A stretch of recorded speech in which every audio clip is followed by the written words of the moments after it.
दोस्तों नमस्कार। भारत में सदियों से चले आ रहे अनेकों त्योहार तरह तरह की पूजाओं से जुड़े हुए हैं। हर पर्व से कोई न कोई घटना भी जुड़ी हुई है, जिसके बाद या उसके उपलक्ष्य में उन त्योहारों को मनाया जाने लगता है।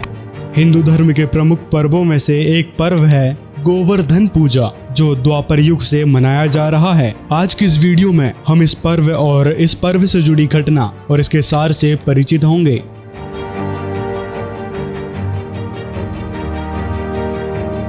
गोवर्धन पूजा दिवाली के दूसरे दिन यानी कार्तिक मास के शुक्ल पक्ष की एकम तिथि के दिन की जाती है। गोवर्धन पूजा को प्रकृति की पूजा के साथ जोड़कर देखा जाता है, जिसमें गोबर से आकृति बनाकर उसकी पूजा की जाती है। कई लोग इस दिन गाय और बैलों की पूजा भी करते हैं। गोवर्धन पूजा भगवान श्री कृष्ण का आशीर्वाद और कृपा प्राप्त करने के उद्देश्य से की जाती है। चूंकि वृंदावन कृष्ण जी से जुड़ा स्थान है, इसलिए वहाँ भी जोरों शोरों से पूजा की जाती है।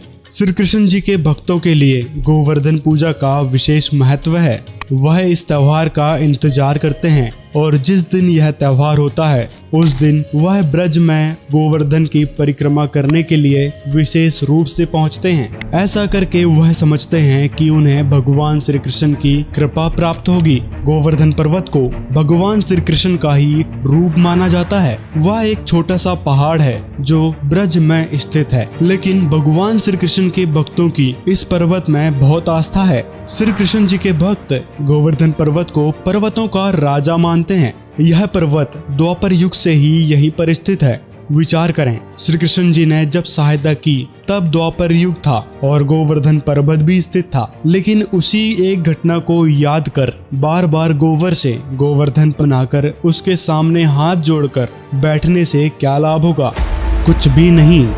गोवर्धन श्री कृष्ण धारो और द्रोणोगिरी हनुमंत, शेष नाग सब सृष्टि उठारा, इनमें कौन भगवंत। दोस्तों अब आइए जानते हैं गोवर्धन पर्वत की पौराणिक कथा के बारे में। अपने आत्माओं हम सुना करते थे, श्री कृष्ण जी ने पर्वत उठा लिया था, गिरिराज यानी गोवर्धन पर्वत को उठा लिया था हाथ पर, उंगली पर ऐसे। पहले तो ये विचार करो, उन्होंने वो पर्वत उठाया किस उद्देश्य से था? उन्होंने इस उद्देश्य से उठाया था कि वहाँ इन देवताओं की पूजा होया करती और इंद्र स्वर्ग का राजा है। भगवान की पूजा छोड़कर इंद्र की पूजा चलती थी।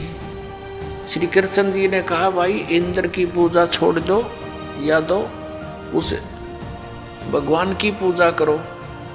इंद्र की कढ़ाई जो होती थी पूजा, वह बंद कर दी।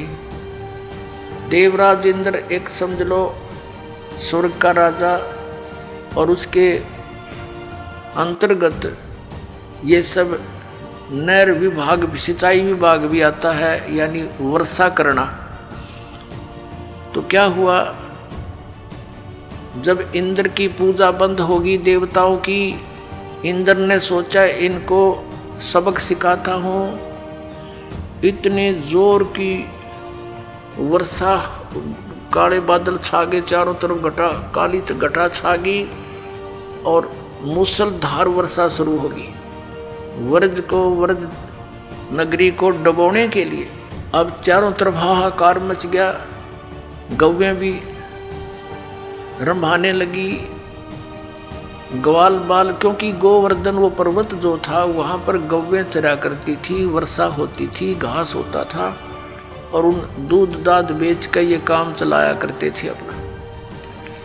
और वो समाप्त करने चल पड़ा कि इसको इतना वर्षा कर दूं ये गोवर्धन पर्वत भी डूब जाए, आसपास की नगरी भी नष्ट हो जाए। तो भगवान श्री कृष्ण जी ने उंगली पर वो गोवर्धन पर्वत उठा लिया और पूरी ब्रज नगरी के ऊपर से कर दिया।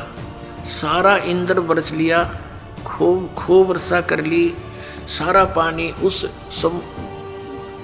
गोवर्धन पर्वत के ऊपर ऐसे शौक हो गया, उसमें ऐसे मिल गया जैसे ब्लोटिंग पेपर शाही ने चूस लिया कर।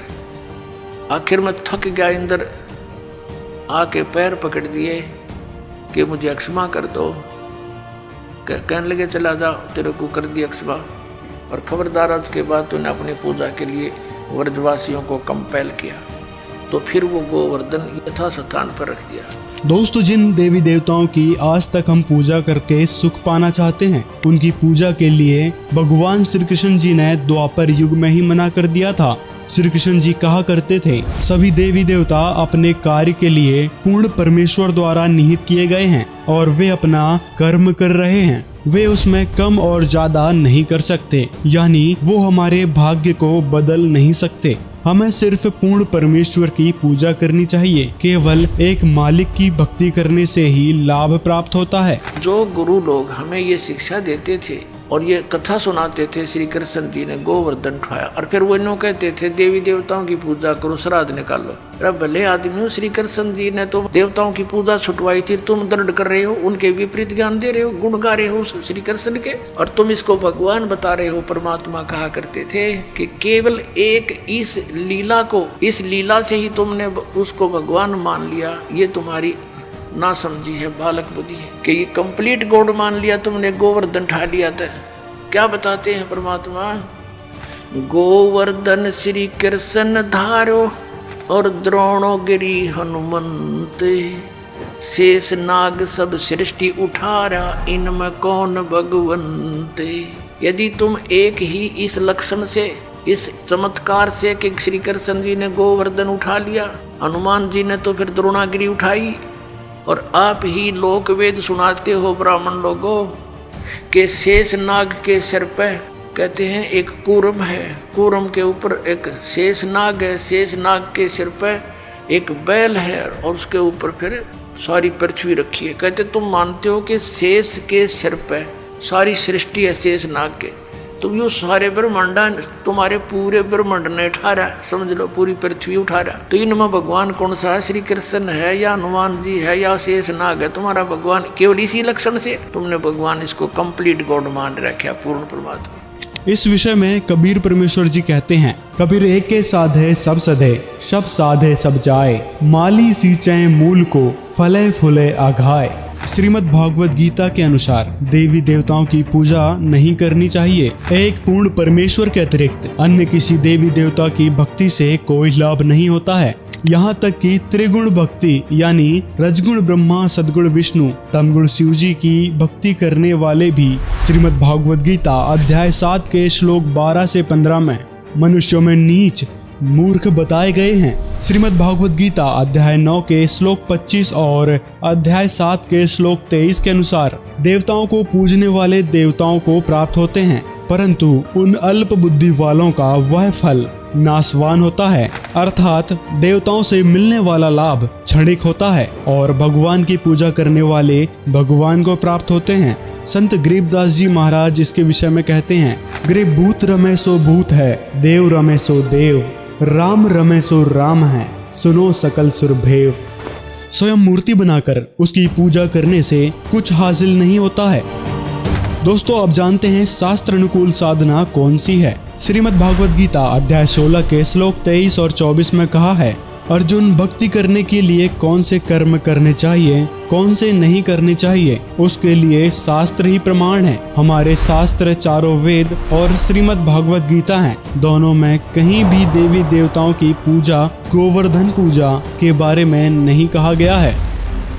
श्रीमद् भागवत गीता के अध्याय 4 के श्लोक 34 में कहा है, पूर्ण परमेश्वर के तत्व ज्ञान को समझने के लिए तत्वदर्शी संत की खोज कर उन्हें दंडवत प्रणाम करके सफलता पूर्वक निष्कपट भाव से उनसे प्रसन्न करने पर वह उस परमात्म तत्व का ज्ञान करवाएंगे।